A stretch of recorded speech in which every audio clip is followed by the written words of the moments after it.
Обзор главных событий дня вашему вниманию представляет информационная программа «Новости» в студии Насиба Гулямова. Добрый вечер. Таджикская молодежь отличается высоким чувством национальной гордости и патриотизмом. В условиях сложного и изменяющегося современного мира очень важно, чтобы наша молодежь не попала под влияние экстремистских и радикальных групп, а наоборот, была всегда бдительной, дальновидной и готовой к защите интересов таджикского народа и своего государства. Заботясь о молодом поколении, правительство Таджикистана создает все возможности для обеспечения условий для физического развития, утверждения здорового образа жизни и подготовки профессиональных спортсменов.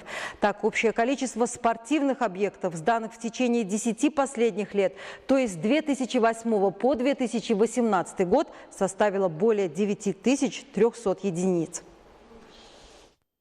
Только в 2017 году в городах и районах страны было построено и сдано в эксплуатацию 300 спортивных объектов на сумму 175 миллионов самани. В 2018 году этот процесс получил новое ускорение, в результате чего было построено еще 230 спортивных объектов.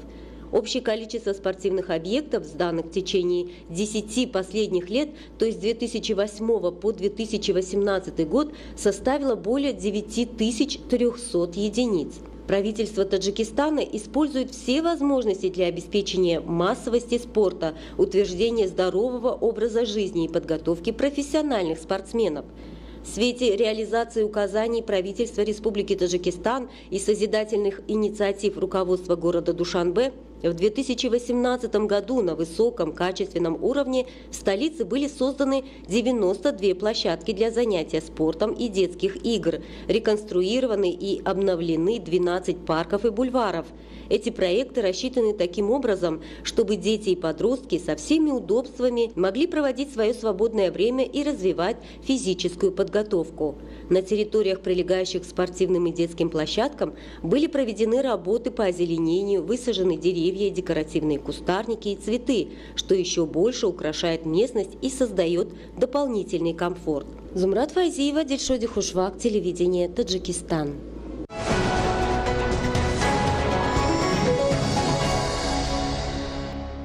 Ну и последнее. Специалисты подчеркивают важность информированности населения об онкологии.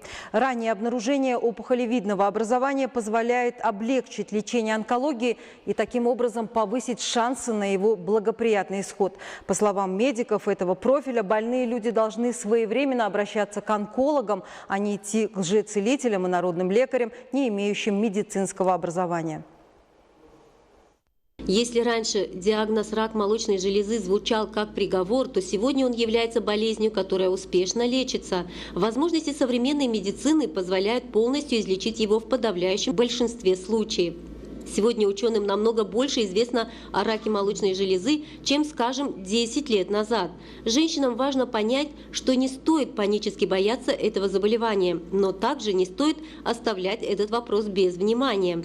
Рак груди занимает первое место среди онкологических заболеваний у женщин в мире. Ежегодно регистрируется более 1 миллиона случаев. Как ни парадоксально, но рак груди диагностируют и у мужчин. По статистике, на 99 больных женщин приходится 1 мужчина. Если же правильно поставить диагноз на ранних стадиях, в 90% случаев удается полностью излечиться. Женщинам, которые столкнулись с такой проблемой, тяжелой проблемой, это для женщины, когда это задевает здоровье, это очень тяжело, но во всяком случае это не смертельно. Нужно всегда думать о жизни. Можно все исправить. Не падать духом, взять себя в руки, не отказываться от жизни, не отказываться от удовольствия, не отказываться ни от чего, не замыкаться в себе, а наоборот побольше встречаться с людьми, общаться, рассказывать. Не надо держать это в себе. Обязательно нужно за собой ухаживать. Никто, чтобы не видел, что вам нехорошо, что у вас проблемы. Нужно так выглядеть, чтобы никто и не догадался, что у вас есть проблемы. Поэтому, женщины, вы сильные, вы красивые, вы умные, вы мамы. Вы всегда должны быть красивыми, ухоженными, умнички и красавицы. В качестве профилактики врачи рекомендуют носить правильное, комфортное, не слишком тесное белье из натуральных тканей. Кормить грудью, ведь лактация – самая лучшая профилактика рака груди, так как гормоны всего организма работают на секрецию молока грудными железами. Правильно питаться. В организме человека присутствуют свободные радикалы, которые вызывают злокачественное перерождение клеток и тканей. Чтобы их нейтрализовать, диетологи советуют включить в свой рацион зеленый чай, лук, морковь, капусту, помидоры и другие ягоды, овощи и фрукты, желательно сырые. Таджикские врачи уверяют, рак не приговор, и в беспощадной и бескомпромиссной борьбе за жизнь, имея самые передовые методы лечения, побеждает человек. Заболеть всегда легко, но бороться с заболеванием всегда сложно.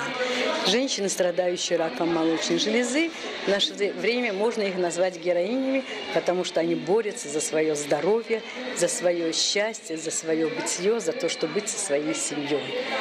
Для профилактики рака необходимо правильно питаться, вести здоровый образ жизни и регулярно проходить маммографию и скрининг. Зумрат Файзиева, Сангимроди Ибрагим, телевидение Таджикистан. Уважаемые телезрители, наш выпуск завершен. Будьте здоровы!